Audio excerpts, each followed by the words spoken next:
It took only minutes for the waves to arrive.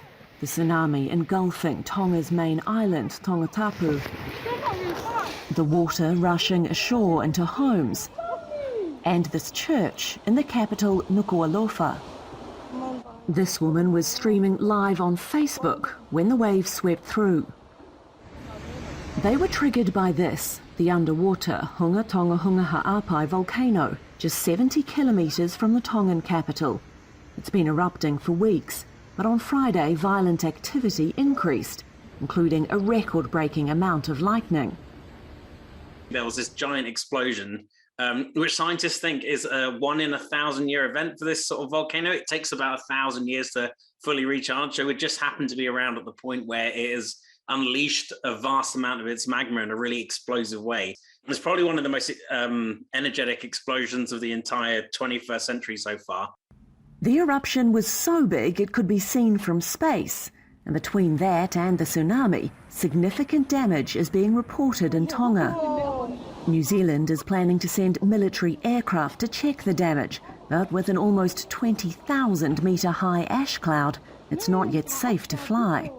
Shops along the coast have been damaged and a significant clean-up will be needed. Nuku'alofa is covered in thick film of volcanic dust. New Zealand too saw the effects of the waves, the water tossing boats as if they were toys in this marina. Some fishermen said they had to run for their lives. There was liveaboards on board next to my boat and they had no warning. They heard the noise and people were running down the piers, banging on their boats, telling them to get out. The shockwaves from the eruption were felt across the Pacific, with tsunami warnings from American Samoa to Fiji. And evacuations of homes ordered in Japan 8,000 kilometres away. Waves a metre higher than usual were registered on the western coast of the United States. Hello world, we are surviving the tsunami. Out here in Pacifica, I can tell you it is happening, y'all. It is happening. On California's Huntington Beach, some surfers ignored warnings to stay out of the water, eager to ride a historic wave. Further south in Chile, residents in Coquimbo and Los Rios were asked to move to safe zones at least 30 metres above sea level. While in Peru, 2 women were reported to have drowned in strong waves near the northern coast. I didn't notice the first wave. During the second one, people started moving more towards the shore. It was with the third wave when it reached the wall.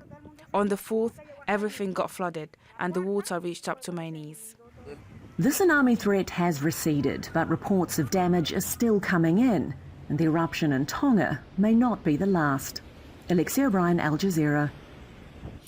Katie Greenwood is the head of the Pacific delegation at the International Federation of the Red Cross and Red Crescent Society. She says the situation has left local communities in a state of shock. We have been urgently trying to reach our Red Cross National Society on the ground there for about 24 hours now. We did have some small communication for about 10 minutes after the big eruption and once the tsunami warning had been triggered. And when we were speaking to our team on the ground then, they were assisting authorities with moving people to the limited high ground available on the main island in Tonga. There was a traffic jam.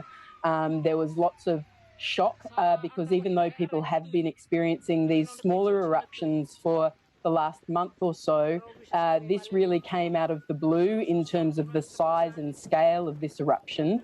And so it had taken people by surprise, as had the inundation from the tsunami waves.